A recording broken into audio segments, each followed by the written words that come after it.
good to start whenever you are, Heather, and yeah. So let's chat Cormac. So if you just let me know when you want me to play the next video. Okay. Okay, good stuff. Well, look, what I'd like to do first of all is if we could just introduce people to the program so they have some sense of what to expect. I have a slide, but it doesn't open up very widely on the screen. But I just want to open up by introducing people to the program and introducing people to the panelist contributors, if that's okay. So let's see if I can show you the slide here. No. Could we call up the actual program itself? Heather, is that possible to do, or Charlie? Charlie, do you have that? No, we didn't plan on sharing that. So yeah, so what we're planning is just that we'll hear from speakers across the world, and then there will be a panel session at the end to that's fine. I had a program that I was hoping that we could share with people. So just to give you a feel for where things are, we have a panel contribution from, as Charlie says, people from across the world. And you'll hear from Karen to begin with, who's going to share the history, really, the origin story around keyring and its journey in a few moments. So she'll open us up, and then we're going to go to Nina, and each person will hopefully do a better job than I can at sharing their own story. But we'll hear in flow essentially how a movement over 30 years has effectively proliferated around the world and has found expression in very local places in New Zealand, in the Netherlands, in Finland, and in the UK. So without further ado, let me start by handing over to Karen to give us a sense of the origin story of keyring and how that's grown over time. And hello, and thank you. It's lovely to be here and chat to everybody. And I think we're starting with a little video, Heather, and this is just a video. Can everybody see that? One particular type of thing of with clearings is that they often usually give you a lot of support and help you to make friends, and also they keep them with their independence and everything else. And they don't overrule you, or they don't make you do things what you don't want to do. You still get your freedom to do the type of things what you like doing. And that's good about clearings. And making new friends too, like. Joy, that's it. That's the thing I like most. I like to do things for myself. I try to avoid not to be too independent on people, because I know sometimes that can happen if you're used to people supporting you all the time. How I can, got the independence.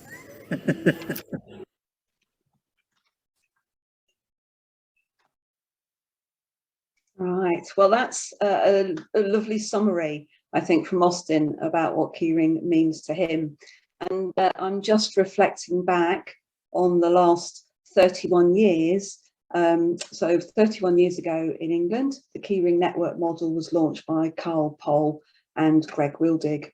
And it was an absolutely groundbreaking idea at the time, not just that people with learning disabilities could live in their own homes, which was quite a new idea, but also that people with learning disabilities had ideas about what support they would need, and also what they could offer their neighbours, their friends and their communities. And Carl and Greg really changed the narrative from what's wrong with you to what's strong about you, what have you got to offer. And a keyring network of support hasn't changed very much over those years. We're based in a neighbourhood, and we typically support somewhere between 9 to 12 people. People live in their own homes. They may already be living there, or we may help them find homes in that area. Everybody lives quite close by, and we support people to get to know each other. Network members have always drawn on support from the network volunteers, mutual support from each other, and just enough paid for support to help them make the changes they want to make in their lives. Now, it was a slow process at first, persuading people that the network model was not full of risks, and that getting a home of your own was not the end point, but that friends and freedom was what made life worth living, and that people could really help each other out with that. So we have skilled staff who help people work out what support they need to achieve their goals. And our staff help with the complex issues, and alongside the volunteers support network members to build their skills and resources to live independently. Mutual support is fostered throughout Keyring, and we have a really strong expectation that people will be good neighbours, that they'll help each other out if they're asked. And we don't expect people to become best friends, but very often friendships do develop, but they're really important.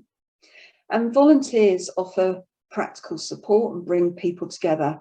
And many of our volunteers are people who have been network members in the past and have moved on and do not need our support, but contribute to their network by sharing their experience.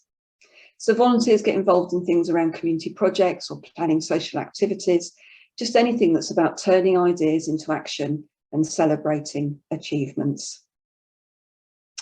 Over the years, Keyring has expanded, and it's not just support for people with learning disabilities, but for anybody who needs a bit of support in their lives.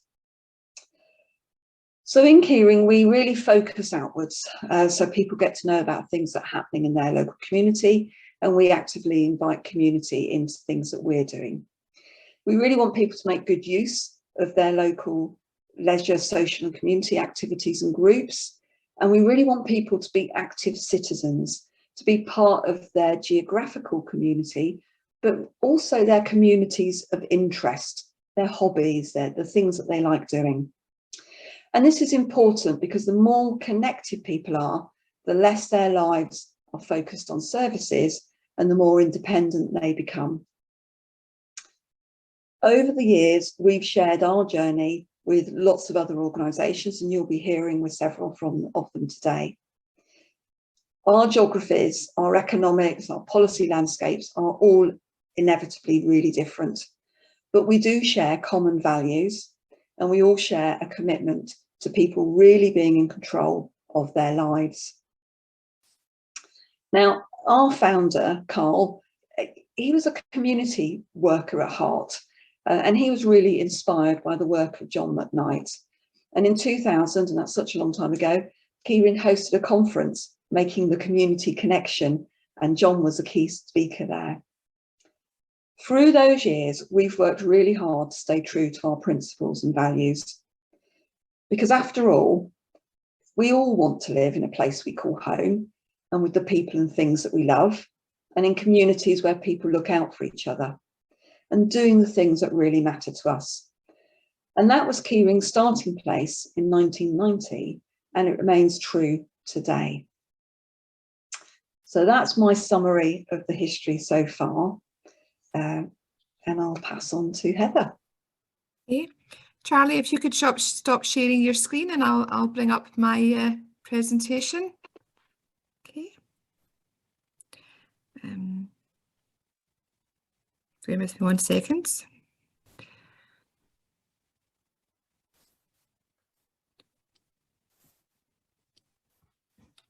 So while Heather is calling up her presentation, Karen, thank you so much for that. And it's lovely to make that connection between John McKnight and Carl, and that idea of inclusion and community building going hand in glove. I suppose it's one of the reasons why I'm here to facilitate today's session as a co-conspirator with John McKnight. So Heather, lovely to ready. hear your insights and wisdom. Thank you. Okay, thank you.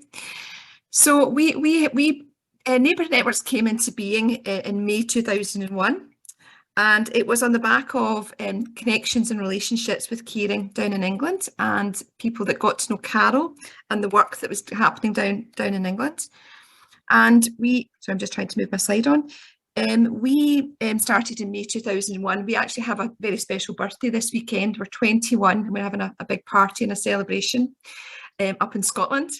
And our strapline in Neighbourhood Networks is together, anything is possible. It's about the power of people coming together and sharing their skills and opportunities with one another.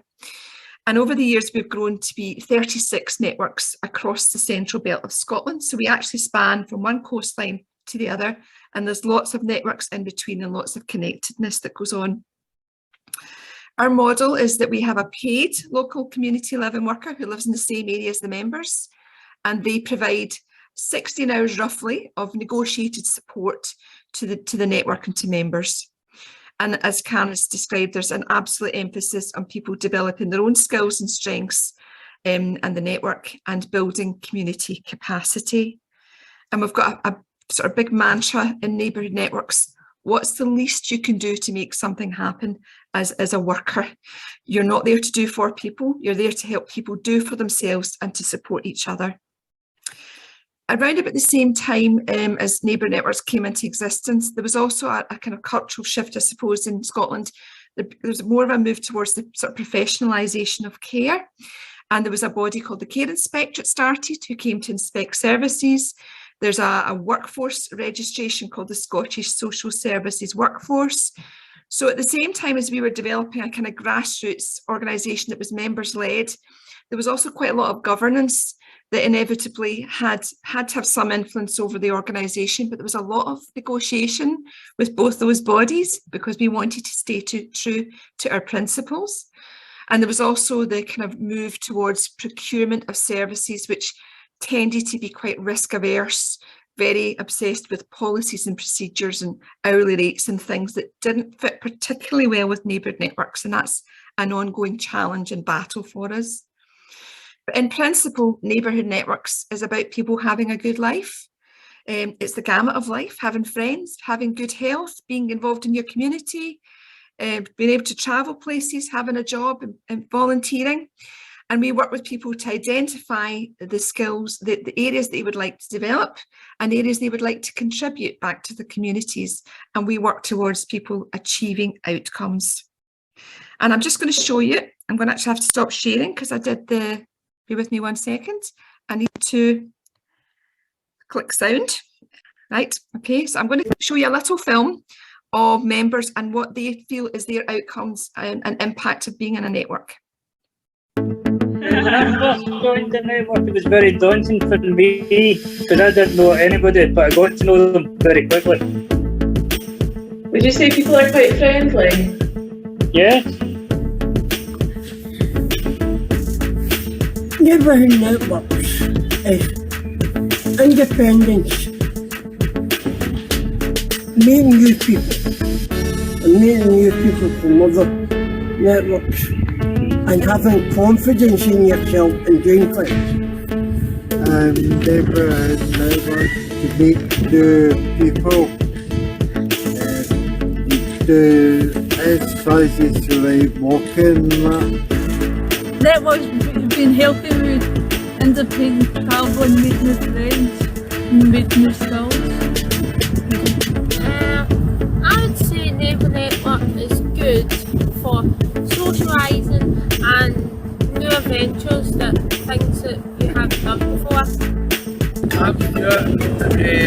I joined the network on a very happy birthday to you, and the network got me meet new people and it got me to cook more. Thank you.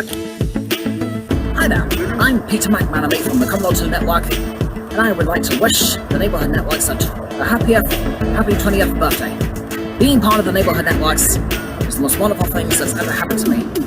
And the best thing about it is about making new friends, having a great social life, and going to places you always want to go to. So, happy birthday once again, Neighbourhood Networks. What are your dreams for the future, Ronnie?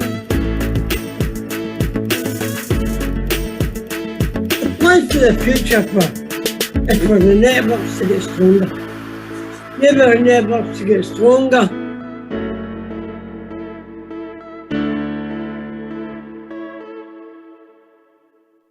so that was a short film. It was a film club actually that ran over COVID and the pandemic, and people sharing their experience of the impact Neighbourhood Networks had on them.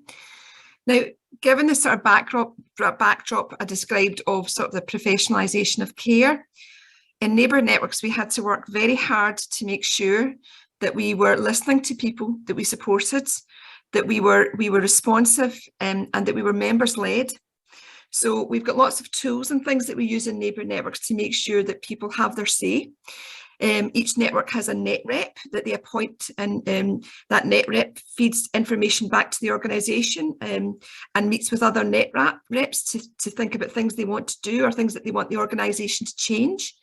We've got members' newsletters where people share their stories. We've got governance training where people train to become trustees. We also have elections every year for people to join our board. We engage in regular joint training with the people, with members and our staff. We do a lot of internal evaluation. We ask a lot of questions. We ask for feedback all the time. We have working groups where people take part, and members are very heavily involved in recruitment. And those tools and practices are really important to make sure as an organisation culturally we are members, that we are listening and we are responsive to the people that we work with. So we talk a lot in Neighbourhood Networks about people's rights, and we also talk about responsibilities. You have rights as a citizen, but you also have some responsibilities as a citizen. So we do a bit of work, and we have a Charter of Rights that was put together by members, and we also have a code of conduct. And I just wanted to talk about, I suppose, another impact of the interconnectedness between networks. We are a small country, and we're situated across the Central Belt. And there's lots of opportunities for members to come together across different networks. And that really builds communities, because people draw strength from visiting other places. They take ideas back. And it means people's worlds are really expanded, their horizons expand, and it creates more opportunities for people to learn skills, to travel, to go to new places. So there's lots of interconnectedness, and there's an impact of that, a really positive impact. And then just finally, I wanted to talk about the impact of obviously the pandemic, but online communities and virtual communities of interest. We as lots of organisations responded to do lots of stuff online, and it was quite transformative for some people. Of course, it's not an absolute substitute for meeting in person, but some people really engaged really well online, and we actually have some lovely stories of people forming relationships, and we've actually got a couple who've engaged now on the back of engaging in an online activity, and got to get together in person, obviously when things improve with the pandemic. So there's value in virtual, and that has quite an impact too. Okay. I'm not going to show you the last film because I don't think we've got time. I think we need to pass on to Ruud from Bortzoik and Pamier. But just to say that Neighbourhood Networks talks a lot about human rights, as I mentioned earlier, and we've actually worked with another organisation to put together a Charter of Human Rights, which references all our kind of key principles and core messages and beliefs. So I'm going to stop sharing. Fantastic, Heather. I'll introduce Ruud next, just to say thank you for that, and thank you also, Karen. Such rich history, and lifting up the power of interdependence.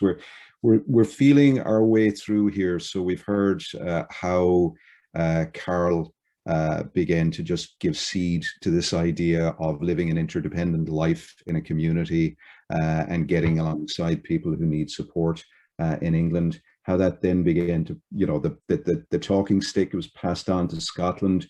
You found your own expression of that, but held to the core principles. Yeah. So there's a lot of consistency around citizenship, around a person being at the center, but community being at the heart of what you're trying to do. So it's about interdependence.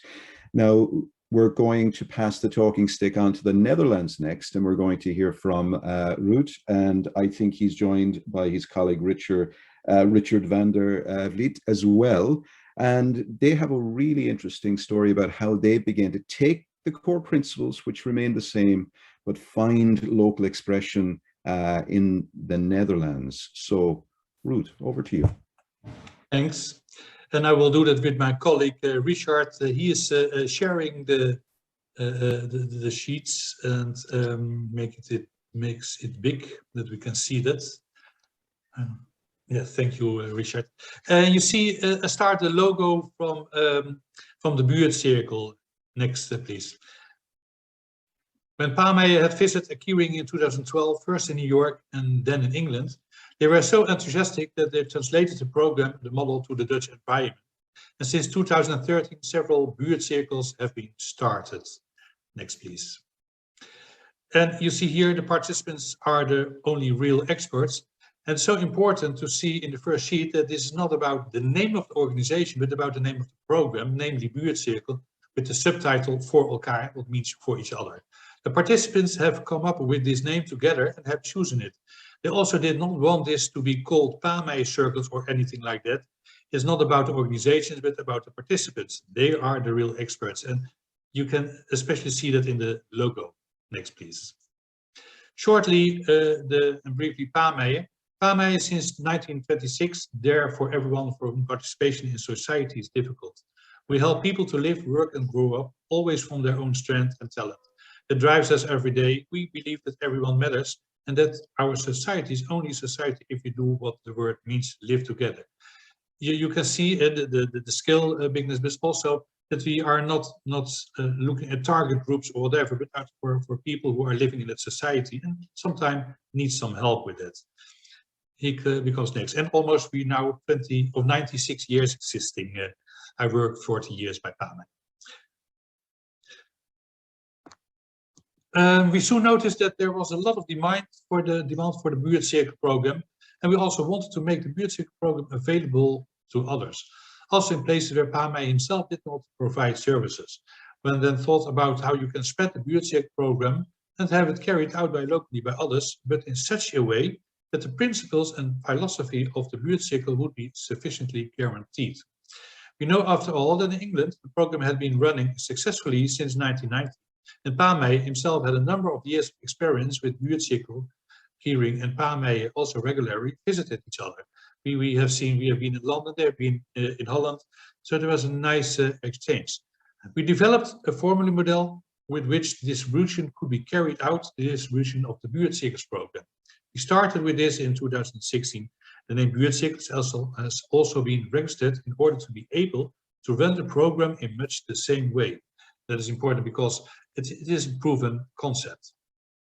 Mag naar het volgende.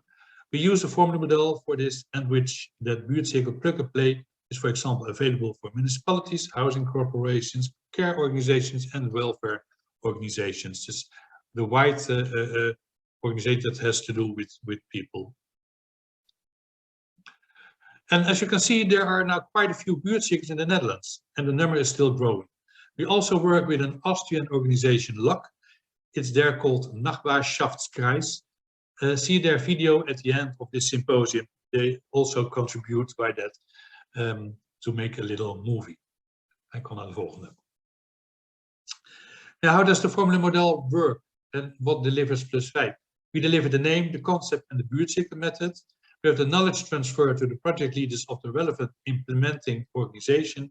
We do a 5-day training Buurtcirkel coach, which has been specially developed. In addition, also coaching and intervision. A website and means of communication available, such as leaflets, banners, and such. We have set up a learning network, Buurtcirkel, an annual quality monitor to measure the impact and effects of Buurtcirkel. We believe that you should always take a good look at the added value of a program. That's why we have also done the quality monitor. An annual refresher days for the Buurtcirkel coaches based on teams. And sometimes, for example, we have actors to using the practice certain parts again. And that's nice because then you see the example how you can do things. Organizing the annual Buurtcirkel event for participants, volunteers and Buurtcirkel coaches in collaboration with partners. That's always a lot of fun. And we have not done that for 2 years now. And in end of May and in June, we have 2 from that kind of events. And we expect lots of people to come there and remain involved in the further development of the Buurtcirkel program. That's all what's in the formula model. And what's in it for the organizations? For example, you have no development costs as an organization. That's a big advantage. Because you have a plug-and-play model, you do not have to do much for that because all the material is available. You can actually start quite quickly after you have a financing round. Due to the number of the buurtcirkels and brand awareness, buurtcirkel also has sufficient scale. As a result, you are less dependent on local developments. There's continuity. The buurtcirkel program is now well known in many places and has proven itself experimentally within municipalities. In addition, the effect is of course also monitored. This program is therefore also available to more people in response to their support question. Because we measure the quality with so many participants, last time we have 481 people participated, we also have enough data to show validated results. Now, what are some of the results of the quality research of the past year, so 2021? We do the quality measurement with the agency Inside SOAR, with the menselijke maat, and you can translate it a little bit like human dimension. And that's the name of the organization that measures that. And what's interesting that people indicate how satisfied they were at the start of participation in the buurtcirkel and at the measurement moment. You will then see an increase from 6.3 to 7.5 from a scale of 10. Of course, this does not always have to be due to participation in a buurtcirkel. It can also be due to other circumstances, but you do see a development. The satisfaction with buurtcirkel in general is a 7.9 on the scale of 10. That the talents of the participants are seen and also be used is important. There is less loneliness, and what you see is that there is clearly more contact with other people through participation in a buurtcirkel. That's also logical because with buurtcirkel there's always a network around you, even in the moments that you are not capable to do it yourself. 39% of the participants indicate that they need less help from other organizations. So you see the many questions can also be solved by the participants themselves. It's important because we want to decrease the depending from the professional care. So people are doing it themselves. Also, 52% of the participants indicate that by participating, they can deal with problems better than was previously the case. An important conclusion. And 85% of the participants indicate that they feel like they belong. And also that's important because lots of people don't have the feeling that they belong to something. And with buurtcirkel there is a connection also to the community. In addition, the program has also been added to Movisi's database, Effective Social Interventions, as well described. And that's in Holland an important platform to share effective social interventions. We have some ambitions. Buurtcirkels or similar networking programs should be available to anyone with a request for help in every municipality. But with a model faithful execution because it has already proven itself. Take, for example, the number of 12 participants. If there are more participants, there's a risk that participants will become anonymous again in the buurtcirkel network, and you want to prevent that. Buurtcirkel preferably colored locally in each neighborhood. This can also differ per location within the conditions of the program, of course. Buurtcirkel program is different chains available, for example, in elderly care, but also for certain joint support questions. For example, we have a buurtcirkel for young mothers with children. Strengthening the ownership of the participants of a buurtcirkel is also our ambition. Digital inclusion is important, and furthermore, we see that by participation in a buurtcirkel, the step to paid or unpaid work also becomes easier. The participants feel good about themselves, and therefore the step forwards to reintegration and participation can also be made easier. As you see, we also have a sustainable buurtcirkel for the elderly in collaboration with an elderly organization, Care. You see, it's a ladies group. There is also be a men's group, but they are now mixed. Also, by the elderly, there can be problems with regard to loneliness. You no longer feel meaningful as such. Buurtcirkel is a good way to break through this. And all the buurtcirkel has a little bit of professional support around them, so they can make the community themselves. Then we go to the last sheet. It's the end of our contribution. Thanks for the attention, and remember, the strength of people lies in exploiting their own possibilities. We believe absolutely in that. We are now showing a video in which you can see from different contexts what people think of the buurtcirkel. For example, you will hear an alderman or a councillor, but also a practitioner from a treatment organization, a buurtcirkel coach, and of course, a number of participants. Have fun.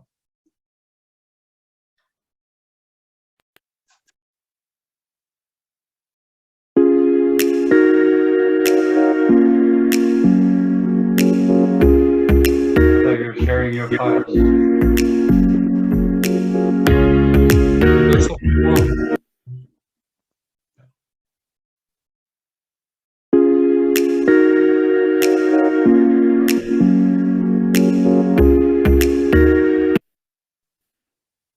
Can you see that now? Could you see that? You have to unshare and...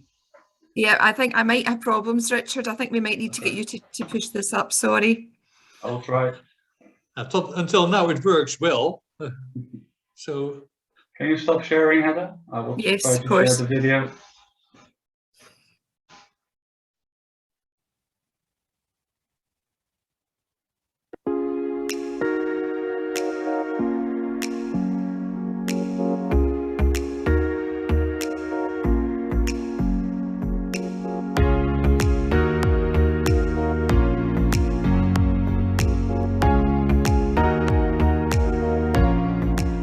Anders aan de buurtcirkel dan andere bijeenkomsten in de wijk is toch vooral dat mensen beseffen dat ze elkaar nodig hebben, dat ze een beroep doen op elkaar en dat ze ook met elkaar bespreken, goh, wat vinden we leuk om te doen. En elkaar leren kennen en ook elkaar proberen te helpen waar je goed in bent. Ja, ik vind het echt een heel mooi initiatief, omdat het een mogelijkheid is voor mensen om samen te komen binnen hun eigen wijk. Dat je met elkaar kan praten, gezellig met elkaar kan eten. En dat je er even uit bent, dat je niet binnen je 4 muren ook bent, dat je weer even ergens anders heen gaat. En ja, als je verdrietig bent of je zit ergens mee, dat je altijd wel even met Renato of met Jan Willem of met Marco even kan kletsen. En dan van joh, kom op, weet je wel. En, Mijn rol als buurtcirkelcoach is voornamelijk zoveel mogelijk op mijn handen zitten. Ik probeer echt zoveel mogelijk de deelnemers zelf dingen te laten doen. En als ik merk van, goh, hier is wat hulp bij nodig, dan coach ik daarop.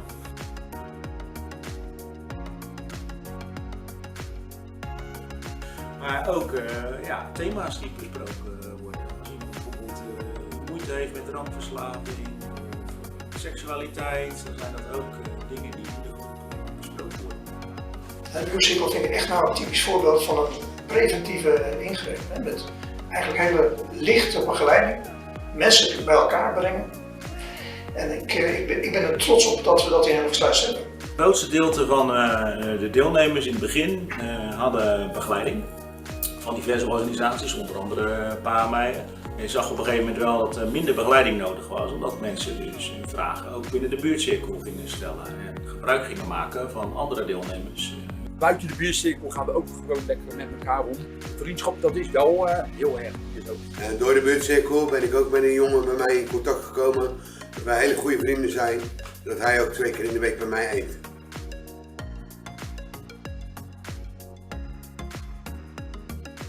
De contacten in de buurt, een zinvolle daginvulling.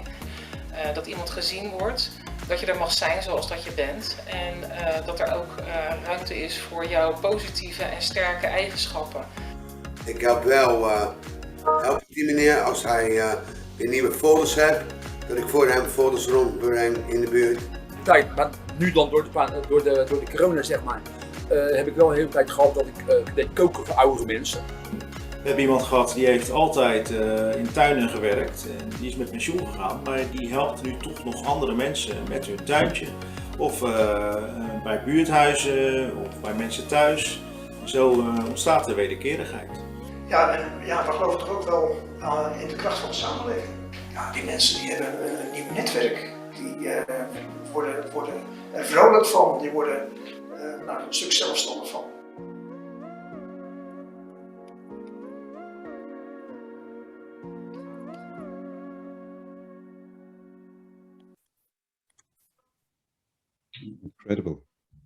Incredible. Thank you, Ruth. Ruth, such a powerful message, and for your leadership and stewardship over the years. So, you know, the journey, Keyring, Neighbourhood Networks, both circles, all finding local expression, but staying true to the principles. We're going to go across the other side of the world now, and we're going to hear from Matt, and Matt's going to share some of his journey, some of his wisdom, some of his experience, and I believe also a movie about everyday networks And again, what we're noticing here is this consistent theme that if we can reduce institutionalization and create community alternatives that are about natural, peer connected networks rooted in community, magic happens. So Matt. Kia ora, thanks Cormac, and thank you everyone. Yes, as said, I'm Matt Sang from Community Connections, and our program over here is called Everyday Networks, and I'd like to thank you for inviting me to talk about peer support and the ways that it impacts some of our network members. A very important part of the peer support is based on the choices that members make, and that people choose to be part of the group and choose to come together. It's not something that we force people into as a provider. We're not saying this is what you have to join and this is what you're going to be part of, but we give people a choice and also allow people the time and the space to get to know each other and to build relationships and to discover the skills that they have to offer and the talents that they have and that they can share with the group. One of the other things that happens over here in New Zealand is the members often come up with a unique name for their group, and it helps provide a sense of identity and a sense of belonging and a place amongst their other peers and within the community. I'm going to go straight to some of the benefits of peer support in case I run out of time. I had that slide at the end, but I'm thinking I should get it in nice and early. And so some of the reasons why peer support works so well and why it's so important is it gives the members of our groups a safe space and an opportunity to try something new and give things a go. And you know, that sort of safe space means that someone might find a new talent or new skill that they are happy to continue sharing and continue helping people with, or on the other hand, they might give things a go and think, oh no, that's not for me, I'm never going to do that again, and that's totally okay as well. And so it's a situation where we have a group of people who are normally perceived to be on the receiving end of support from providers like ourselves, who are flipping the narrative around and are now providing support for other people and for each other. This is a photo of Jenna from our TUI network, and she's supporting someone on, you know, to catch a bus, and it could be to catch a bus to go to the swimming pool or something. And yeah, it's a very common example of peer support, catching buses.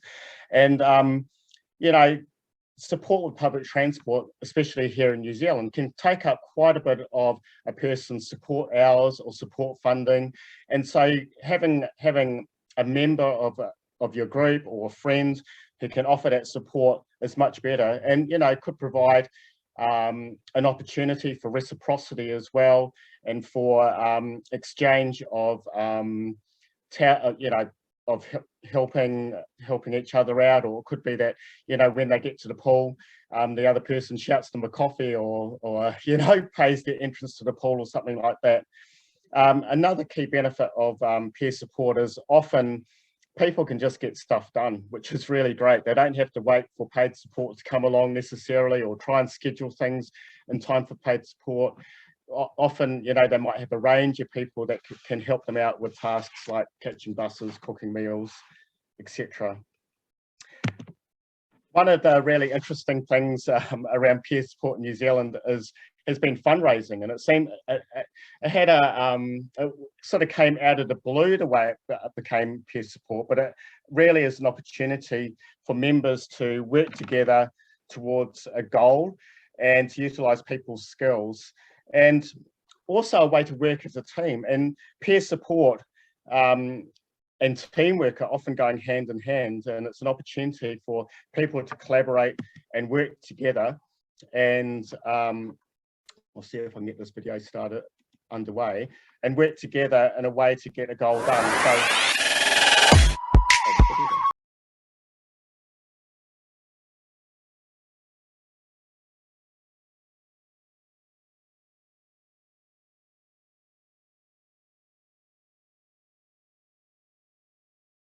What a lot is cooking.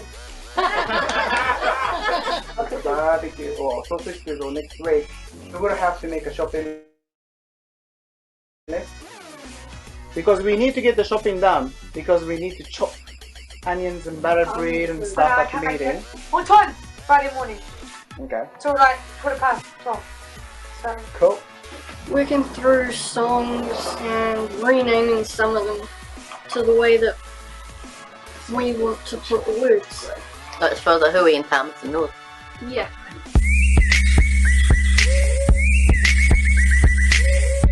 I love you guys. It's a shopping list. So who's in charge today? No idea.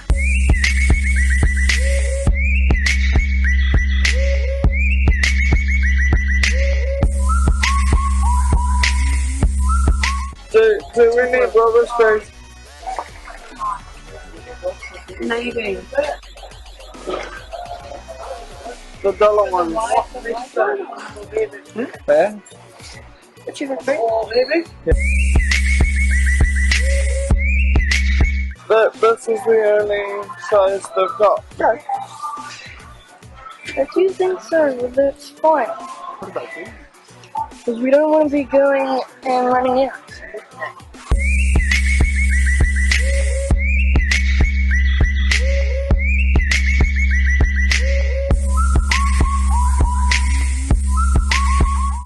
So poster for the barbecue, instead of people asking us, coming up and asking what the group's all about, this way they can come up and just read it and they find it out that way. How did you come up with this? Brainstormed.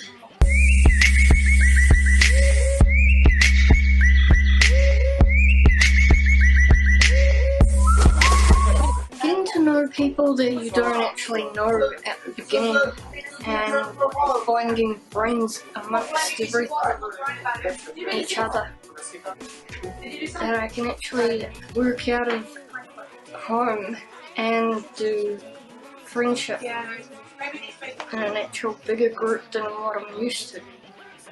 How does that make you feel? Happy. So that's just an example of a group working together, and obviously in a project like that there's lots of different skills and different roles that people can take place. And I love some of the quotes from our facilitators and that, such as maybe and okay. It sort of emphasises some of that light touch support, knowing that people can actually make those decisions themselves. Everyone contributes to their groups, and lots of the things that people contribute don't make money and don't involve fundraising, such as helping people with public transport, taking minutes at meetings, making people laugh and listening. But generally, if a group is making some money through fundraising or another way, everyone gets the benefit of it, even if they don't take part directly. And why I mention this as peer support is that for a lot of people we support, they don't often have a lot of extra cash to go and do some fun things, go out to dinner, go to the movies, or to fund something that they want to do. And so, you know, getting together as a group and raising money, it's quite difficult as an individual, but as a group, it does make it easier. And, you know, it has meant that if a group wants to go and have lunch together, they don't have to go into their own budget. It's money that they've earned and their own way. Or even if someone needs to get a taxi to go somewhere, and the group decide all together, yep, we can pay for your taxi to do something. And so that's why I kind of mention it as a kind of a type of peer support that is happening over here.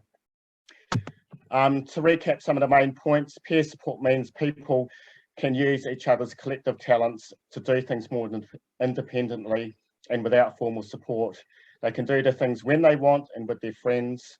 And also, some of the goals people have are quite hard to reach as individuals, or they've found it hard to reach. They've been on their goal plans for ages and ages, but they've found with some peer support and also the momentum of being in a group and every week people chipping away at a particular goal, a lot more things have been achieved in people's support plans. And that's, you know, was something that was a bit unexpected for us as well. The next part of peer support is around community, as far as we're concerned. We are the community and the community is us. Peer support helps people recognise how they can support communities in the communities where they live. And that's either as an individual or as a group. And, you know, people think about the skills that they can use and the ideas that they have to make their communities better. this is a photo of our Fantails network who was sitting around having lunch one day and noticed a bit of rubbish around, and they decided to walk the entire length of the Hutt River where we live. It took 4 days, and picking up litter and just having fun along the way and trying to engage with the community. One of the members, or a couple of them, couldn't walk the whole way, but they baked some cakes instead and met them halfway, on some days, and provided afternoon tea. So, again, it's ways that groups try and find ways to get each other involved in the things they're doing. And so, again, it's another situation where we've got a group of people who are normally perceived to be on the receiving end of support from the community, flipping it around and actually contributing to the community in some way, not just being participants in it, but actually making a difference and being good citizens. This last slide is of the Kapiti Kiwi network, who I just caught up with yesterday, actually, and we were reminiscing about a story about how they applied for funding for a barbecue, and I know it's a common theme, sausages over here, and several of the members got involved. They had contacts at the council, they helped write the funding application, and they presented it to the council. We had another member, Trish, who checked out the local banks and found which was the best bank and was involved in setting it up. And when they went to deposit the money, they made a connection with the bank manager, who said, hey, I've got, my husband works at a shop that sells barbecues, go and see him. And they met him. He not only gave them a super deal on a barbecue, but threw in a whole stack of barbecue tools and a gazebo and all sorts of stuff.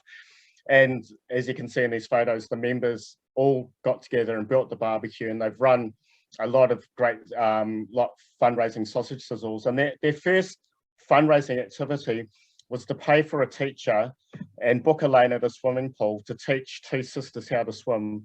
And this was just a random act of kindness. They just asked at the pool if there was anyone that would benefit from this money, and they raised the money, and it was completely anonymous, and these people, 2 young sisters, learnt how to swim. And so that's why we like to emphasize that point. We are the community, and the community is us.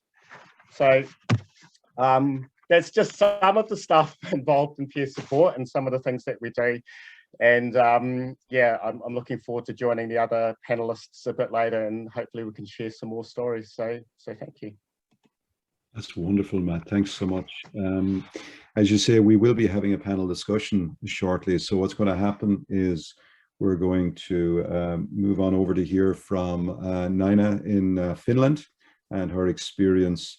And then we're going to take a short break at the top of the hour for about 5 minutes, and then have a panel discussion. So forgive me if I'm mispronouncing your name, Nina. You can tell us how to do so correctly. But you're going to share your experience from Finland and from, I think, some of your work in the housing sector as well. So over to you. Okay, thank you. So I pronounce my name Nina. And I work in association, and not like the others, that what we are trying to help other organizations build networks. So our role is a little bit different.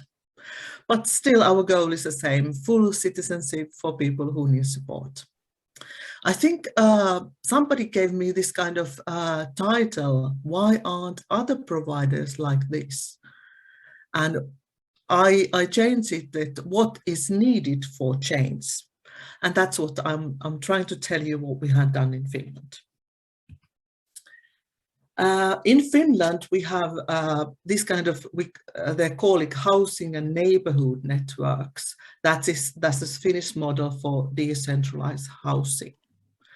The network model has been developed for several years, and its practical implementations are different parts of Finland. They are not similar. So we don't have this kind of one model, quite many models. But still they are same kind of key values like Keyring and neighborhood networks and Butsorg and people in Zealand also have. People have their own homes. They're living in the same residential area. They have peer activities and support. They have interview services and also the volunteers. But these are some difference in different part of Finland. But let's go see short what people have done in Tampere. And in Tampere, they share their personal resources to participate more fully as more equal citizens. That's especially what they have done. And they have own homes in communal apartment building. I think there are living about 100 persons and about 10 persons who need help and who need support. And what they have done together, all the people who live in this block of flats, they have this residential council, they have parties, they have art exhibitions, and they also do together charity work. I think the last one, what they have done, they were helping young people who has a problem with drugs or something like that, or with coronavirus, being lonely or something like that, mental health problems. And why did they succeed? What they did, they had a common will to make change and work together. This block of flats, people who lived in that block of flats, they had community coordinator help them to get to know each other and made a frame for work, sent the first invitation to meet each other. And also what is very special, those people who need help, they have a support worker, and she is very adept to giving a people space and seeing opportunities. She's something very, very special. And that kind of persons, I think we need more. And let's go the other part of Finland, Joutseno, which is very near a Russian border.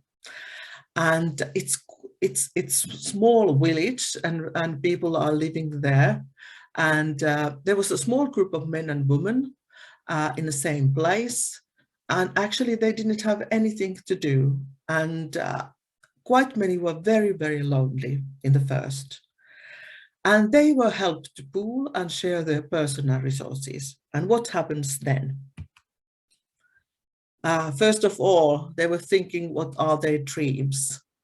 And the one outcome, what they really wanted to achieve was that they want to win the floorball tournament. That was something they really want to do. So but they didn't have the floorball team. So that is something they want to have. And this man who has this college shirt with 69 on it, he was the leader of the whole thing. A great man. And they have this action plan, what the resources they should have. They were thinking what they didn't have and what they have and where to get it, those things. And in the end, the Juha was this college t-shirt. He was a team captain. And then they need to have a coach, Nora, and then they find a voluntary coach as well. And Nora and Tapsa also got paid by local floorball association. And they didn't have any equipment to play. They needed floorball sticks and balls and what else they did. And this kind of local support association helped them to buy those things. And City of Lappeenranta gave them place where to play. And also they need a social and healthcare district and support workers to help them to do it well. And why did they succeed? What makes the difference? Juha was the man who had this kind of dream, and he didn't give up. He visited people's houses and asked if they could help set up the team. This Juha was just a great man. He has these great visions how to make this team together, how to find these people who play and how to find these coaches and everything else. And in the end, they have a very good team. And they also need a professional coach because they wanted to win this tournament. And cooperation with City of Lappeenranta, Floorball Association, Social and Healthcare District were very crucial for them.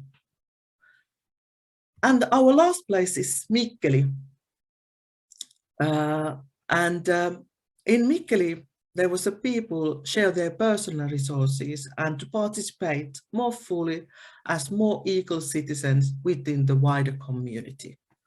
That's something in Mikkeli.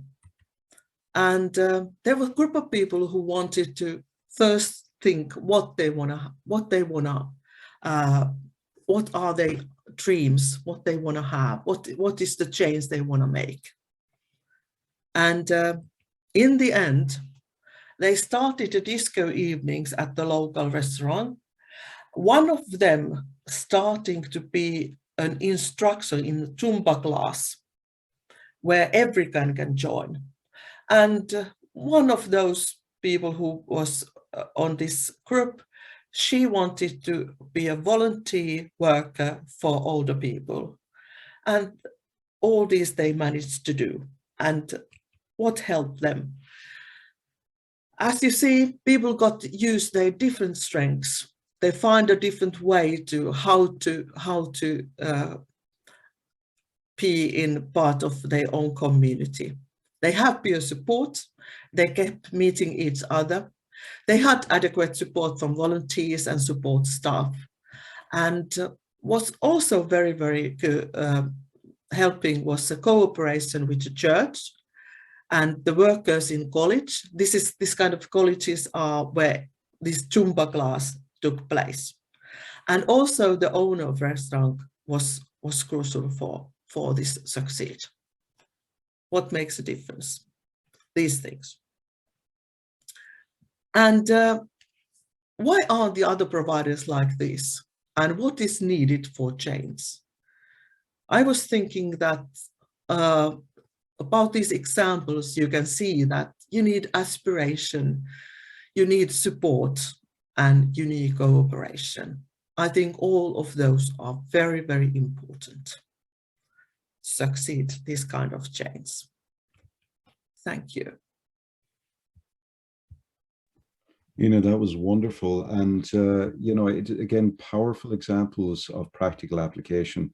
And I think the real life stories are ultimately what give us a sense of the reality of this. Mike just had a question. Mike Wright put a question in. I just want to put it to you, and then we'll take a quick break. He asks about the 10%. You mentioned, I think, that 10% of the tenants in the block of the apartments have support. Was there any process in how the other 90% of tenants were chosen? I think, Mike, that's the question you're asking. How did you settle on the 10% that received support, I think is the question. Could you speak to that? Was it for me? I think it was for you, Nina. Yeah. Ah, okay. I might. Okay. I think it was just a normal block of flats, and this was only 10 persons who got more support because they have learning disabilities or this kind of thing. Yeah, that's what I was meaning. Sorry if I was. No. It's just the question came in, and I wanted to honor it. So what we're going to do now is take a 5-minute break, and when we come back, we'll have some reflection and a panel discussion. And if indeed you have other questions, there's quite a few already in the chat. So thank you to everybody for participating. This format, unfortunately, doesn't allow us to take your contribution on the fly as you think of something. So please do share your questions in the chat, and we'll do our best to address them during the panel discussion. But for now, let's take 5 minutes. Thanks to all our panelists. See you soon. Cormac. Yes, Nina. I'm so sorry that I had to leave.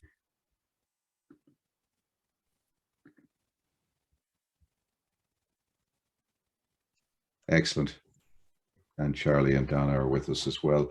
So Trish has asked a really important question there, and I just want to honor and acknowledge it. It's a question around why people with disabilities are not on the panel. And I think it's such a centrally important question. I actually, before I share my remarks, I just want to turn to the panel and acknowledge and respond to that. Karen, could I ask you to Absolutely, respond? absolutely. In preparing for today, we had many conversations about how the day would unfold, how we'd involve people, having people part of the panel, and having how do we get people's voices across? And that's partly why we've used so much video, because that gave us the biggest opportunity to invite as many people as we possibly could to say something about their perspectives about how the networks are working for them, the BERT circles, the different ways are working for them. So in the end, I think we got to the point where we either were going to have to take 2 days of conference time, or to include everybody that we wanted to include, or use our video approaches to get those voices through. I absolutely agree, Trish, that this is not easy to respond to, but today is, for us, we feel is a starting place. It's an opportunity to say to other people, do you want to get involved? Because then we can meet each other. We talked a lot about how the value of the networks, all getting to know each other, the benefits that happens that way.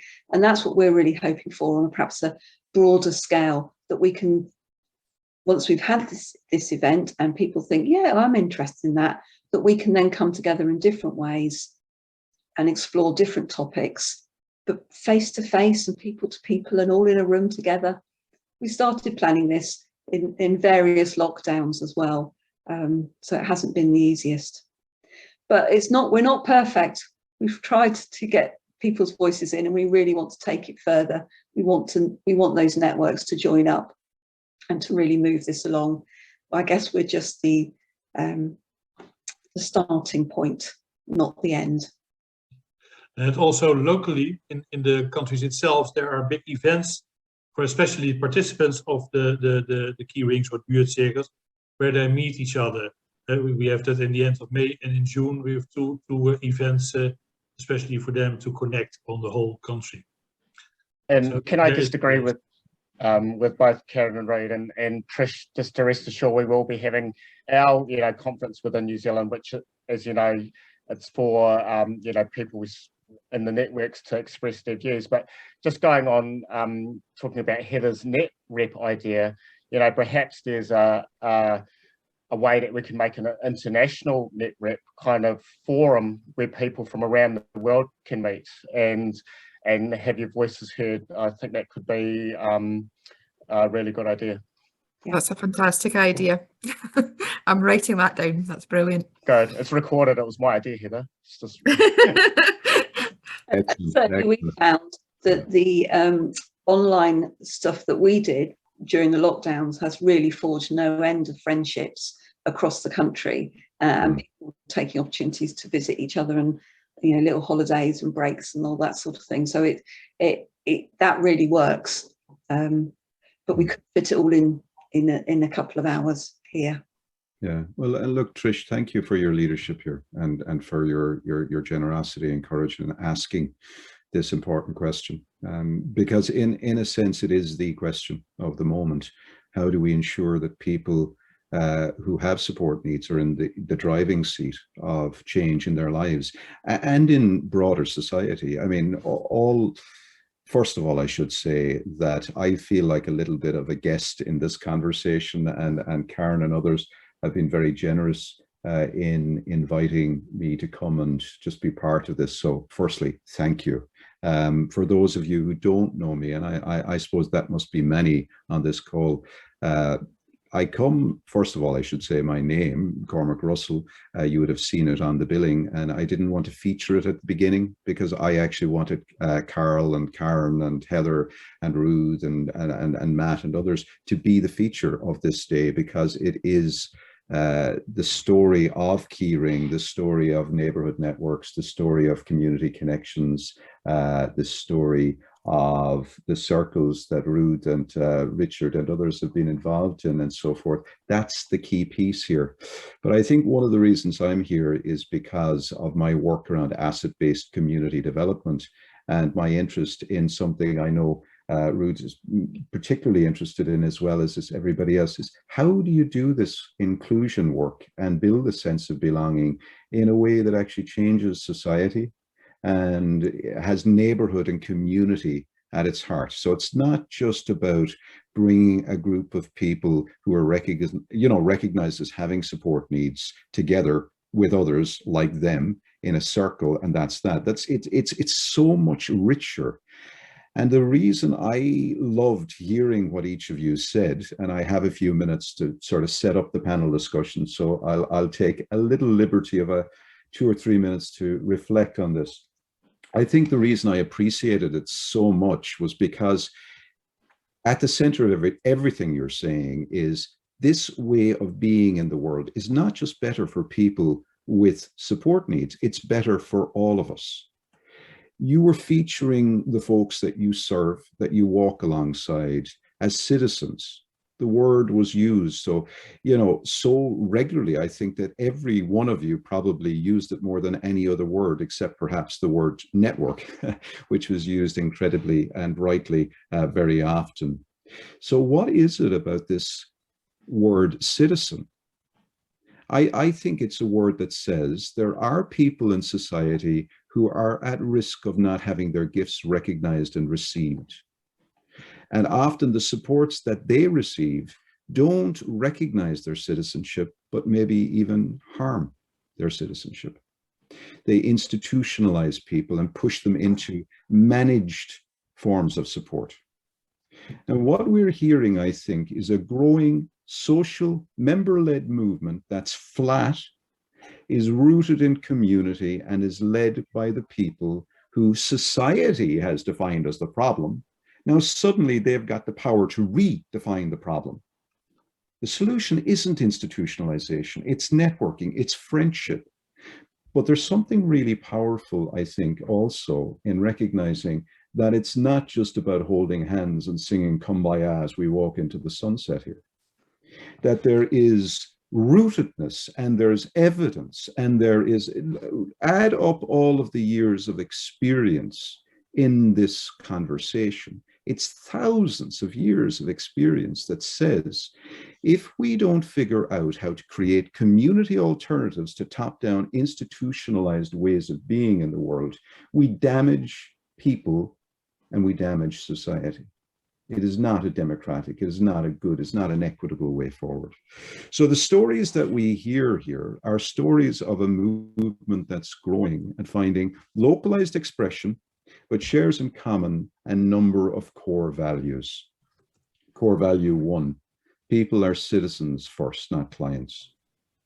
Core value 2, we include people and we support their belonging, not because we're all really nice people, but because we cannot do without their gifts. A community that does not have the gifts of people who've been pushed to the edge and exiled is no community at all.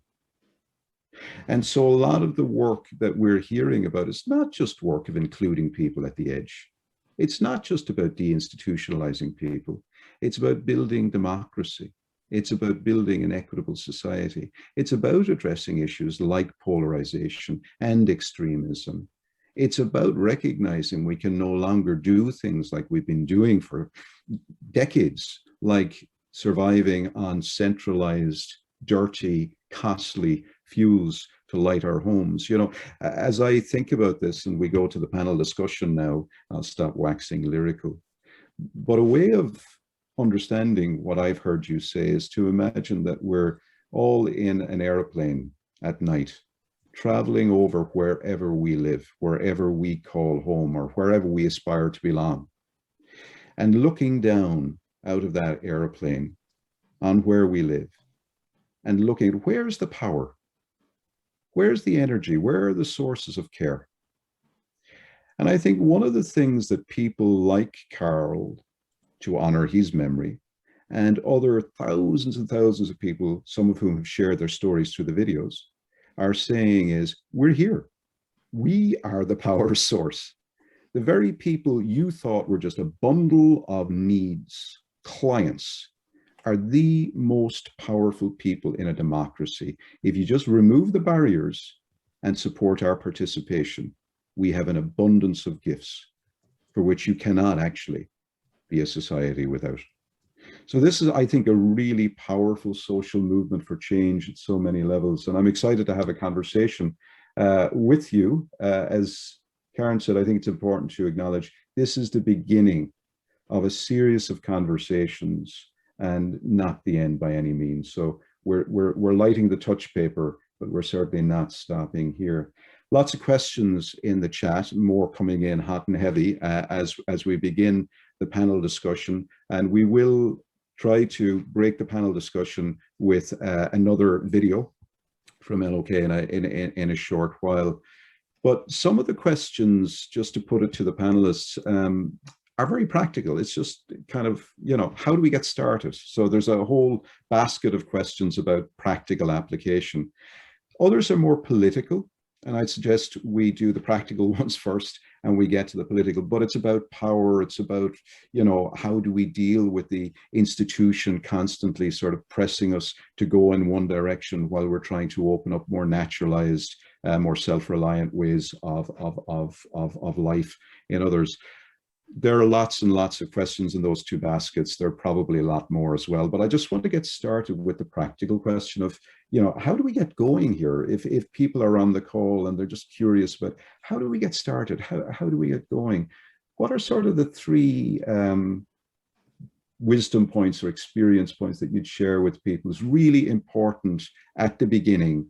Really be mindful of these three things. Could we just maybe as panelists share some of our top tips about getting started? Matt, I see your hand is up. Did you want to come in on that or something Yeah, else? I can come in. I'll come in on that. But I just want to mention about the citizenship, Cormac, as well. It's, you know, it's also around, we heard a lot of good stories, but it's also around the ups and downs of life and being a citizen and being a member of the community and experiencing life, you know, from my point of view. And so I just wanted to add that, and, you know, and that people, you know, are directing their life and making decisions. And sometimes people are working on goals and change their mind, and that's okay as well. You know, that's part of being a citizen as well. It's not all just driven about, you know, reaching certain things. It's about experiencing life. But I guess some of my tips around our groups getting started, and, you know, one of the reasons we've called them everyday networks is because it's about everyday stuff, a lot of the things that people are doing, but it's that investment in time as well, and people need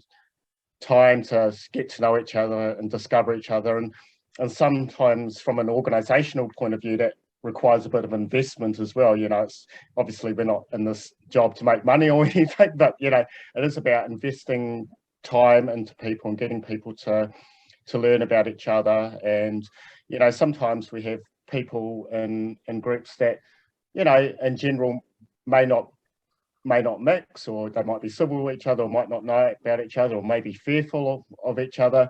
And given some time to understand about each other and how each other communicates and what they can bring, you know, it's a skill that people can transfer into other areas as well. So I think time would be one of my key things. That time to open up those spaces and facilitate those skills in group life. Yeah. Richard, what about you? What are your thoughts? Well, you asked about the three things you might need as an organization. I think courage is one of them, to do it differently. The second one, I think, is having trust in the abilities of people, that it can work out the other way. And the third one is, I think, that you try to stay loyal to the network program, to the key values of the program. That are the three things I think that are important to start working with a program like Buurtcirkel in the Netherlands and Keyring in England. That fidelity to the core values came across very strongly in each of your presentations. And yet it seemed to me that you were holding the model really lightly. So you weren't imposing it, but the principles you were holding very strongly too. Yeah. So what for people who are maybe coming to this conversation for the first time, what would you say are the core principles that you really have to be wedded to or have a lot of courage around? Well, I think you always have to search to optimize the ownership of the participants in Buurtcirkel. I think that's a really important one, because it's all about them, and they have to get into the position that they are responsible for the program and what they want to do with the program. And then in the Netherlands, we have a professional coach who is supporting the process of the group. And is responsible for bonding people together and making a basis in which people can learn from one another, and that's how they build a group. And from there they are starting to get confident, and they can make a step into the community where they live in. Beautiful, beautiful. Thank you, Richard. Heather, what are your thoughts on getting going? I think just an important thing is come and meet us. Come along and meet people in networks. We have gone out to meet people in new local authorities, and we have got members who've just got incredible stories to share that are so motivational and inspiring, that you can't help but be moved by it and impacted positively. So come, create opportunities to meet people and have conversations and learn about their lives is the #1 thing I think you should do. Yeah, absolutely. And it's interesting, isn't it, as we were listening to each of you presenting, that sense of the movement is growing. And I presume it's grown because people, you know, visited each other. There was a kind of a sense of a lot of hosting, a lot of jamborees, a lot of, which is, I suppose, the nature of community, isn't it? We do it. It's a verb, not a noun. We actually build those relationships. So it's lovely. And Karen, how about you? What are your insights as you reflect back on getting going all those years ago?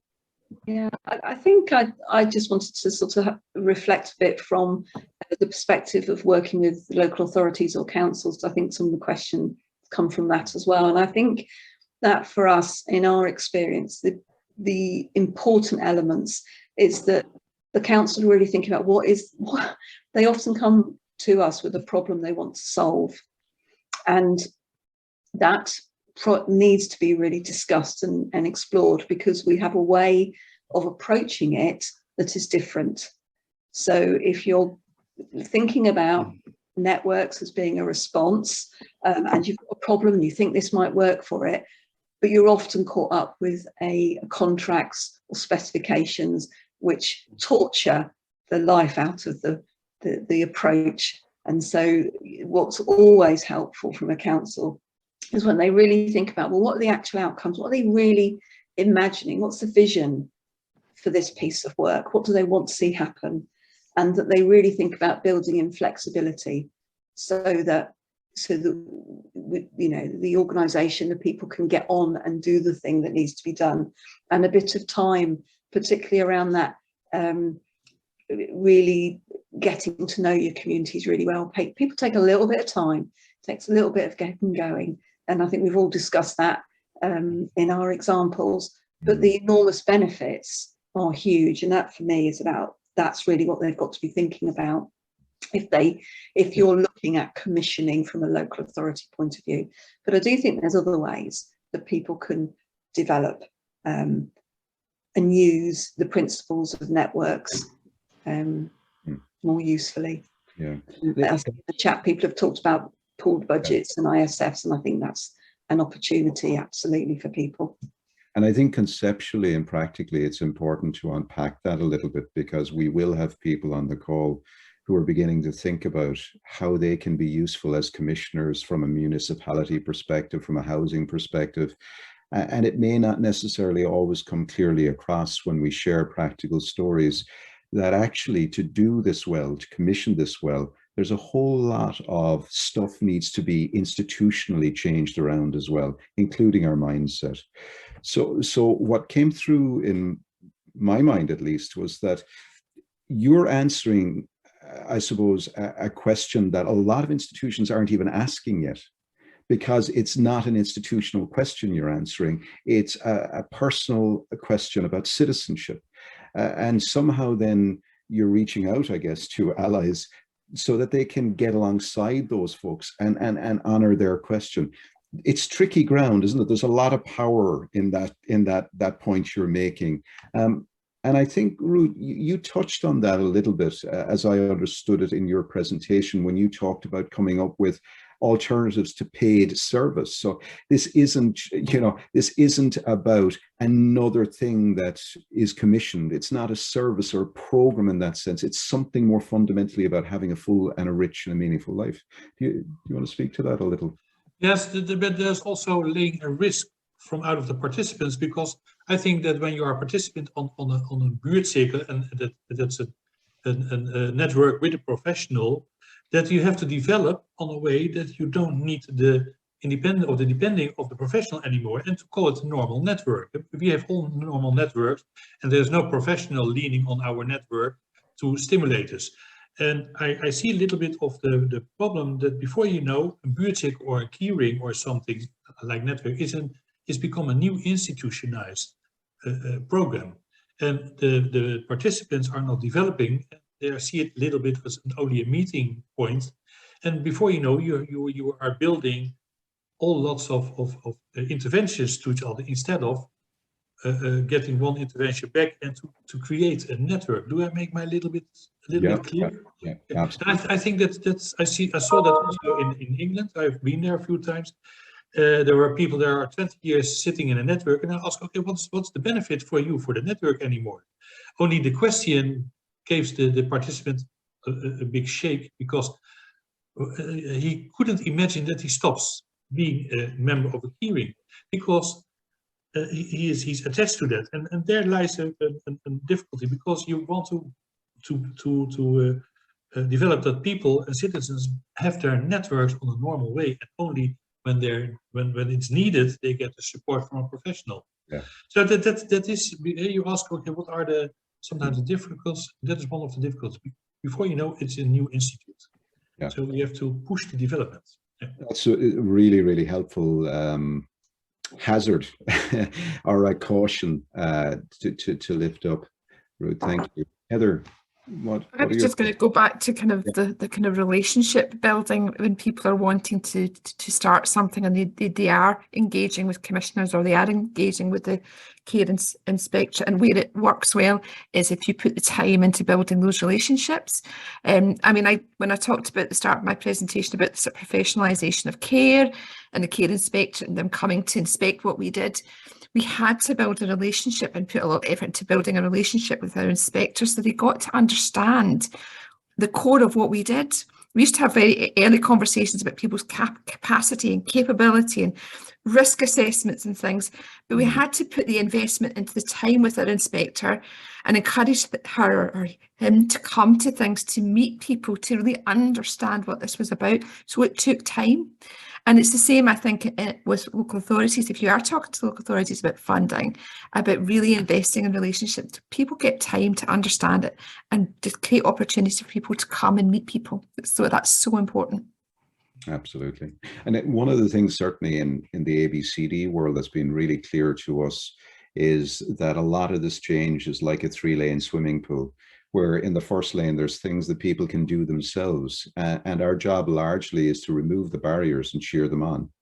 And I think that's a big part of the space you're opening up, honouring and protecting, actually, because it is a space that's been closed in on.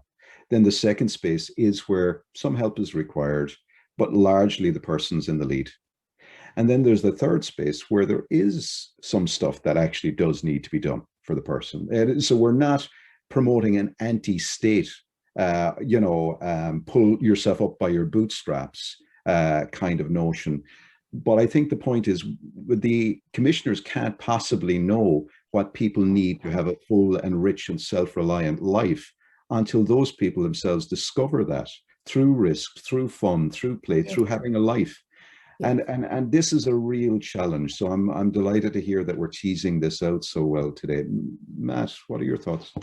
Yes, I was just going to add to what Karen and Heather said, and also to support what Ruth had said as well. Just funding might be a little bit different in New Zealand anyway, but one of the things that our funders would say is, why are we giving you money just for people to hang out and be friends? You know, they couldn't see some of those added kind of benefits and the long-term effects of the peer support, especially, and actually in the long term, you say if you're looking at money, you could be, our funders could be saving money in the long term, or have something that's a bit more sustainable. And the more stories got out and we were talking and showing them and doing, and our groups often give presentations to our funders and they hear about what's happened. And now it's starting to flip around where we've got our funders going, oh, have you got any network groups that need some new members? We've got someone that could be perfect for it. So that's been a really good success story for us, that slowly that's starting to change, and people are realising some of the benefits of groups. And having said that, you know, I support what Ruth said, that there is a risk of it,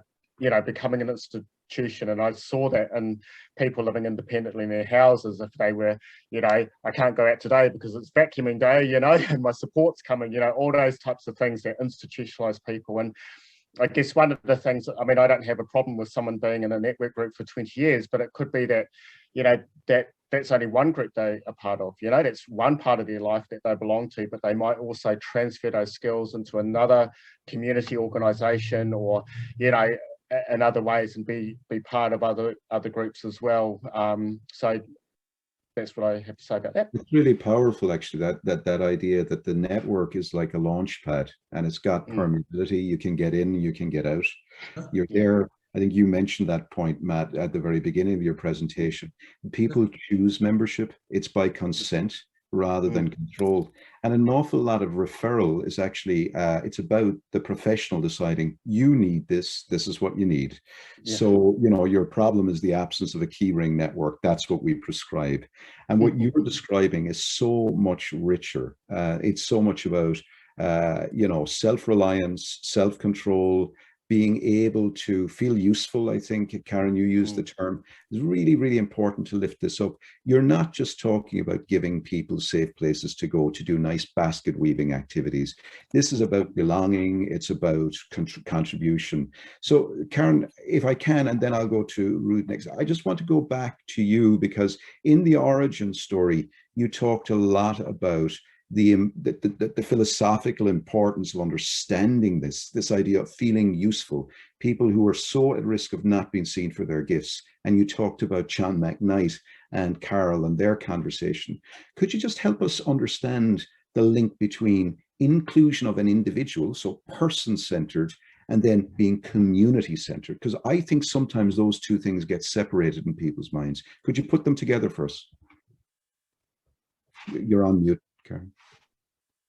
I realise that, sorry. I hope I can do that justice. I think that the person-centred element, and I think bearing in mind where we all come from as different organisations, so in the person-centred part, it's about us as an organisation that's received a referral, that is led by the council, as you said, really thinking about, look, okay, you've been referred here, this is what they're going to fund you for, but what does it really mean to you? What do you really want out of this? Because if this is the limited choice that you're offered, and in the UK that is the case, to be fair, people are not offered a great deal of choice about the service provider. What is it that you're going, what is it that you really want out of this? And how can we make sure that what we do, what we offer, really works for you as an individual? So that's that side of it. But the other side is us saying, well, but we can only do this because we're part of something else. It cannot just be us as Keyring offering everything in your life. You're only with Keyring a short while on the whole, and how do we make sure that you've learned how to develop your network that works for you when you're no longer part of Keyring? And I mentioned earlier, sometimes people do like to stay and volunteer and do things, but lots of people move on. But what we hope to have done is equip them with the skills that, and an understanding of how it feels to be part of a supportive network where people do care about you, where you have some friends, and that you can carry on and build your life and know how to do that time and again. Because in the UK at the moment, for the people we support, people get very short amounts of time. And so some of our services are literally 12 weeks. So you've got a lot of work to do in that 12 weeks and offer something that keeps people connected going forwards in their lives.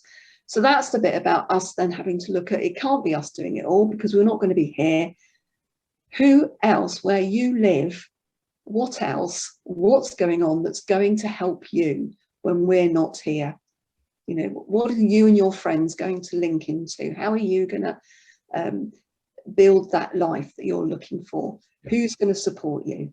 And that's the value of the community connections work, or that community focus work, is that we have to give people the the tools of what's available in that community. And then the other side of it for us as an organisation is really working with our local communities so that the doors are open. So that the other side of our work is making sure that the local organisations and activities and social groups, etc., are welcoming and are keen to include people and recognise that they are the, you know, they can be the welcomers and introducers and the open door people. So that's the bit for us as an organisation. It's what we do, it's how we support that individual, but also how do we invest in our local community? How do we play a part there so we know what's going on and we can engage people?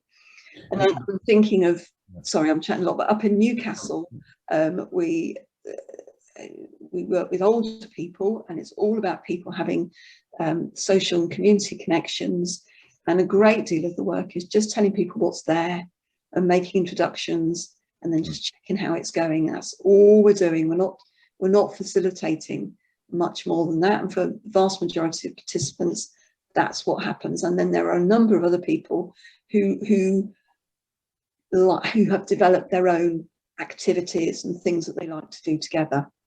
Great. So things can run hand in hand. Yeah. And just a couple of quick points on this, I think, from an ABCD and asset-based community development perspective, if I may. I think the first is recognizing this in no way is a suggestion that what we're doing, because money is running out for institutions around the world, that we're getting people to do on the cheap or voluntarily what should be paid for as services. That is not the point we're making here. The point we're making here is that there's certain things that can be done in a neighborhood context which actually are essential to a good life and can't be packaged into a service top down, no matter how people have tried, and people have tried. It never leads to satisfaction, it never leads to joy, and it is never fulfilling. So this description of emphasizing relationships with near neighbors and de-emphasizing relationships with salaried strangers is not because we don't think that there are times when services are required.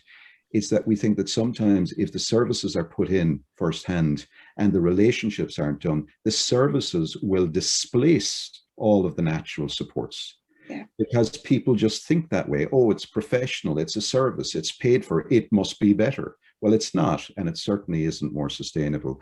So it's about right relationship, not an either or kind of debate. I just want to lift that up, particularly at the moment when we see such harsh cuts to services. I don't want anybody taking the message from this conversation that we're in the neoliberal camp here. We're not.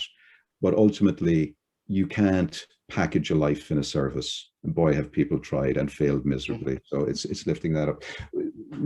Ruth, kind of build on this a little bit before we go to our final video of the day from LOK. And then I agree a little bit, but I also want to mention the notice from Jan Alblas that it has to do with leadership of organizations. They have to put their neck out and to make the changes. And we see a little bit in Holland in the opposite, that organizations, mostly driven by money from government, are pushing themselves back to the institutionalization. And that's a little bit of a problem. Another problem, and that is an advantage to create networks and the whole building around networks, is that we have a shortness at labor power in the next 5 to 10 years. When we are doing the care system at the same way as now, then over 5 to 10 years there's no care system anymore, because we don't have the hands to fulfill that. And that's a time moment in our country, and I think in lots of other countries, that makes it easier to reach out for the principles as ABCD method or network methods or the community building, community care, because there lays the answer that people have a life of quality and a life with meaningfulness. So there are in opposite two things. It's the big leadership, and it's that ask them, and I see not so many organizations that are doing that. For example, the organizations who are here are the organizations. We are doing this for 10, 20, 30 years.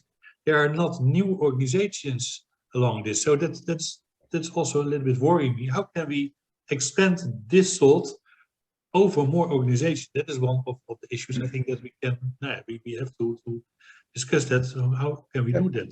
And that's a little bit of the international movement, because we are absolutely believing this is the way for people to have a nice and better life in communities, and not with professional care. Professionals only facilitating, not more and less than that. Yeah, absolutely. And for some people on the call or who may be watching the recording, maybe this is a good invitation for you to lead by stepping back, and for you to find ways to push back against your institutional overreach, which is taking on functions that don't belong to the institution, trying to provide a life through a service which isn't doable, and beginning to realize networks like this are really good intermediaries that can do that sensitive facilitation and space creating work. You know, let's just, I'm mindful of time. I think we have about 14 minutes left. Let's just take a quick pause for a video. I think we have another, I suppose, lived experience sharing, as I understand it. Correct me if I'm wrong, Heather. I think we were actually going to play that at the end. Are we? Okay, that's it's fine. quite long, so we're going to just going to put that on towards the end. Cormac, how long is it? How long is it? Just I think it's 7 or 8 minutes. 7 or 8 minutes. Yeah, so we're just. That's fine. We'll finish on the voice of the people we serve, which is absolutely appropriate. So let's do that. So we've probably only got another few minutes, and I think we do need to spend a little bit of time thinking about movement and thinking about how I think a lot of people on this call are really cheering this conversation on, and probably keen about how they could begin to think about being supportive to this movement. So quite a few questions are, I suppose, around how do we get in on the action? How do we I want to interrupt this a little bit? I want to interrupt because there's a shared screen on now. Oh, I'm sorry. I'm sorry, I'm looking for something. Okay, thank you. Go further, my apologies. So, you know, we've talked a little bit about getting going. We've talked a little bit about the power sharing, getting in right relationship. More to be discussed on that.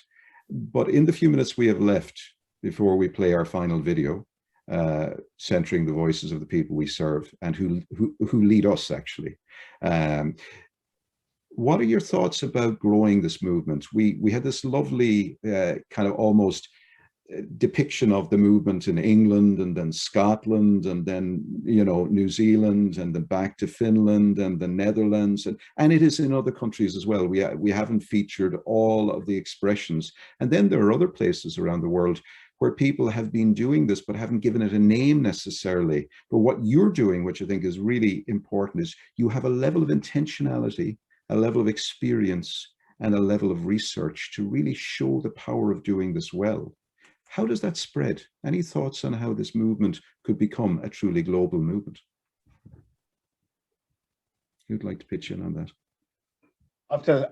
Just to go off on a little bit of a tangent around that, and I want to get this in before we finish, is that we're actually looking at the lessons we've learned from our network groups and how they've operated and the success that they've had, and seeing if our support teams can self-manage and become a team based on some of those network principles. So that's I think quite a interesting turn up for the books, you know, around something that we've learned from our network groups, and how we might use it in another way.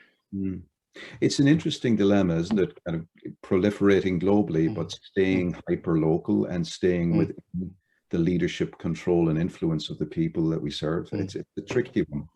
And any thoughts on how you get that balance? Open it out to the panel. I don't know. I mean, I suppose it's natural networks and connection, isn't it? I mean, that's how we're all together because there was some kind of natural spark or connection that was made, and you fostered that relationship, and it grew. And I'm aware, Karen, you just had a contact from a previous connection from Australia that wants to get on board, and these things probably work better when those natural links are made. You just need to invest in the relationship and make a commitment to it. So, and now I guess there's a difference now with, you know, use of social media and YouTube and the ways that we can get stories out there and connect people across the world.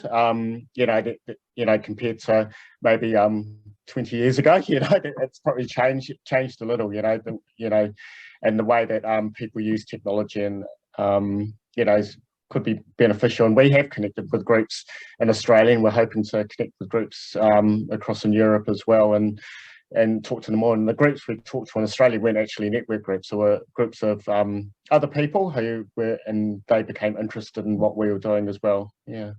What's lovely about even the way you share things as a community, a wisdom tradition, is the humility. So I don't think that you're peddling anything or trying to promote, you know, or scale. And I think it's important to make that distinction. This isn't about scaling up a homogenous way of being in the world.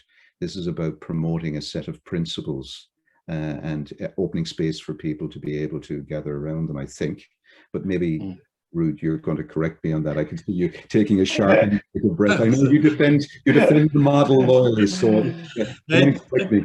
It is not about scaling up, but the scaling up has to do with facilitating the context that people can connect to each other. For example, we are in a coalition with architects and city builders to create an environment where people can meet and see each other. So you have not your balcony at the background, but you have your meeting point at the front.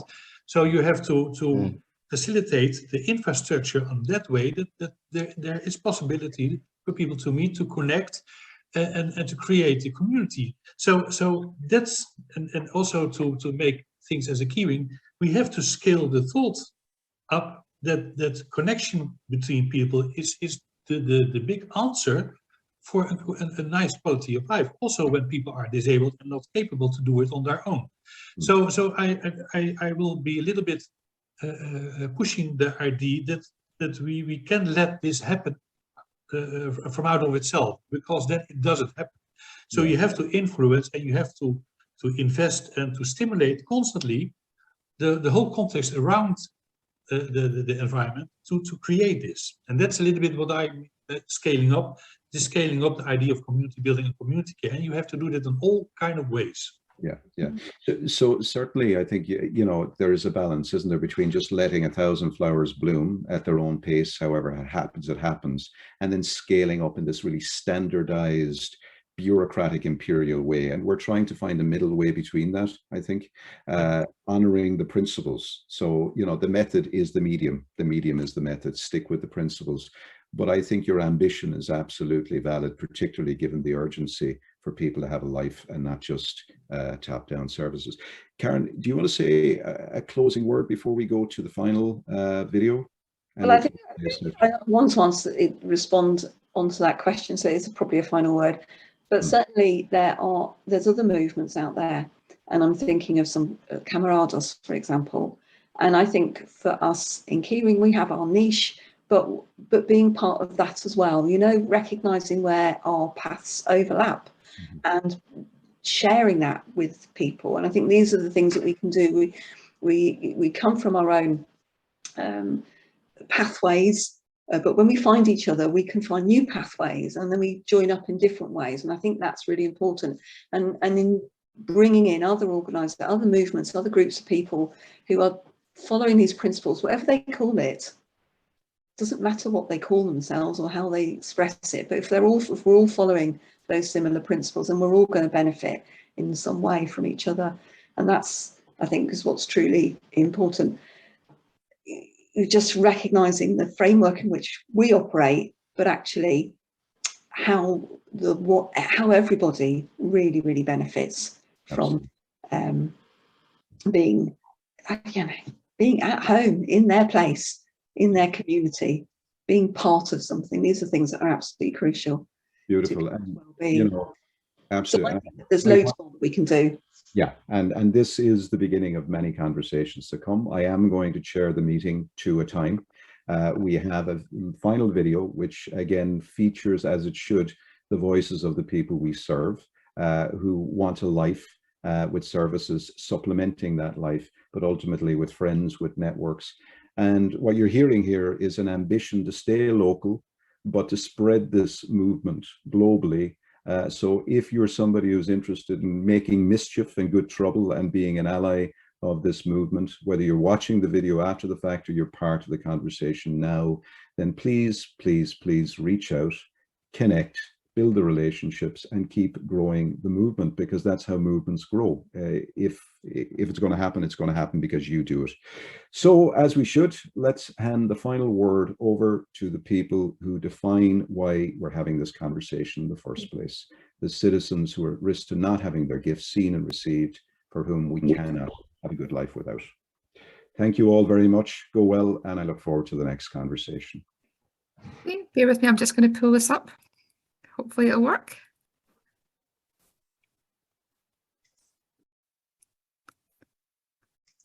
Can everybody see that okay? Yeah.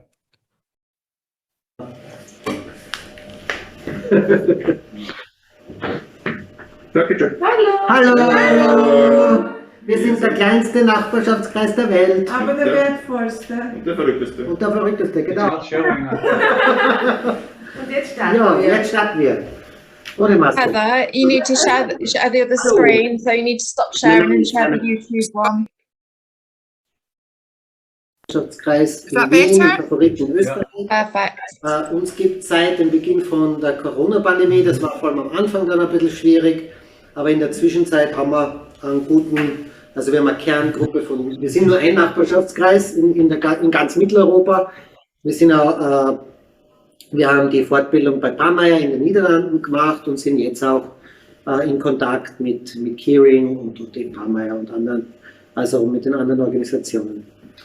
Wir haben grundsätzlich in der Zwischenzeit 7 bis 10 Leute kommen zu unseren Treffen und wir machen auch einige Ausflüge. Als kleine Gruppe haben wir noch keine Unterstützung jetzt direkt vom Staat. Wir sind an einen Verein angebunden und werden von diesem dabei noch finanziert, haben aber das Ziel, im Sommer zu wachsen und mehrere Nachbarschaftskreise in der Stadt Wien zu gründen. Ja, ich werde jetzt das weitergeben an meine 2 Kolleginnen, an meinen Volontier, die Michaela Beuer und an die Birgit Kogler. Und die werden auch ein bisschen was vom Alltag erzählen. Danke, ciao, ciao. So. Hallo, mein Name ist Birgit Kogler. Ich bin auch eine von den Coaches vom Nachbarschaftskreis von Anfang an mit dabei. So wie meine Kollegin Michaela Beuer als Volunteer. Und ja, wir würden euch gern ein bisschen was erzählen, was wir so in unserer Freizeit machen, wie sich unsere Gruppe so entwickelt hat von der ersten Sekunde bis jetzt. Also nicht sekündlich werden wir es machen. Aber vielleicht, Michaela, möchtest du erzählen, wie bist du so zum Nachbarschaftskreis gekommen? Das war vor circa 2 Jahren. Hat es eine Aussendung auf einen Blog gegeben, dass sie Volontiere suchen. Bin aber damals nicht genommen worden. Habe warten, also Katja hat diesen Job bekommen und ich habe dann gewartet, bis die Katja die Fortbildung hat. Und dann habe ich als Volontier anfangen können. Was ich Ihnen erzählen kann, seit Anfang an, das war am Anfang sehr schwer für uns. Der Rainer Fink hat sich meistens einzeln mit den Klienten am Anfang getroffen, dass er ein besseres Gefühl auch für die Klienten hat, ob die zusammenspielen können oder nicht. Und ja. Und wie haben sich so haben sich ja verschiedene Kontakte entwickelt, eine größere Gruppe. Was hast du das Gefühl von der ersten Minute bis jetzt, wie haben sich Freundschaften entwickeln können oder Beziehungen, die sich intensiviert haben? Ich habe zwar viel unternommen mit der Frau Gesser, Martina. Ich war mit der in Schönbrunn. Aber dieser Kontakt ist wieder gegangen. Dann war ich einmal bei der Ding, wie heißt sie schnell? Macht nichts, auf jeden Fall. Die Isa, ja. Aber mit ja, da war ich bei ihr, das nicht gut gegangen. Und ja. Aber das ist ja das Schöne auch bei uns, also es hat sich einfach schon entwickelt, wie die Frau Breuer eben die Michaela erzählt, wenn es jemandem nicht gut geht, ist man füreinander da und das ist ja auch eine Komponente vom Nachbarschaftskreis, was einfach sehr schön ist, dass man da sich auch ein Netzwerk aufbauen kann, wo man irgendwo Freundschaften schließen kann, wo man eine vertrauensvolle Beziehung aufbauen kann und einfach dann gegenseitig sich anrufen kann, wenn es einem schlecht geht und einfach das Gefühl hat, dass jemand da ist. Ja? Und das hat sich bei uns schon sehr gut entwickelt, dass wir einfach jetzt schon sagen können, okay, die Teilnehmer vom Nachbarschaftskreis können einander vertrauen oder Vertrauen ist besser aufgebaut worden und können sich auch gegenseitig anrufen, wenn es einmal geben und nehmen. Genau, gegenseitiges Geben und Nehmen einfach ganz wichtig ist. Und von den Freizeitaktivitäten fällt dir da vielleicht irgendein besonderes Erlebnis ein, wo du sagst, das war so ein Highlight in diesen 2 Jahren, wo du mein sagst, Geburtstag in Schönbrot. Ah, ja, genau. In Prater, besser gesagt. Okay, wie war das? War ich echt nett, war ich super. Okay. Das heißt, da haben Sie ja einen Ausflug in den Prater gemacht und waren dann essen. Und war jetzt dann essen, okay. Und wie ist das so abgelaufen, der Tag? Wir haben uns getroffen, sind in den Prater gegangen und ja, also die Martina war da und es waren viele da damals, gell? Es waren eigentlich genügend. Ja. Was ich zum Nachbarschaftskreis sagen kann, ich bin sehr froh, dass ich ihn habe. Er erfüllt teilweise auch mein Leben.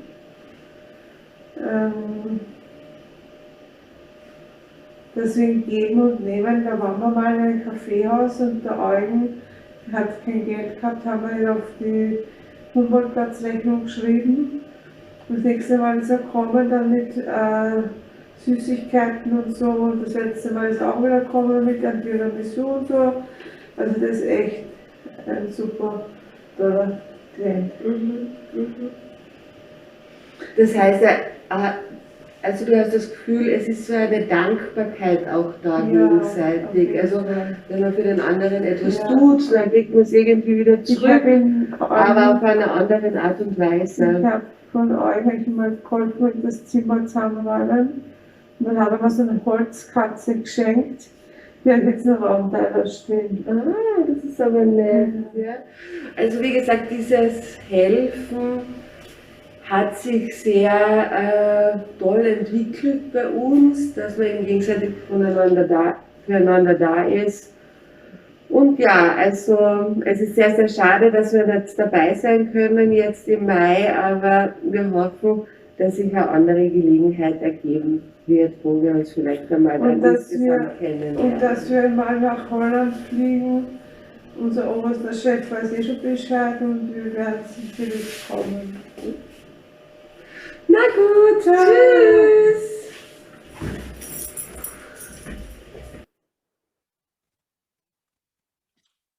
So that's all from us for this conversation, folks. Thank you for those who stayed with us to the end.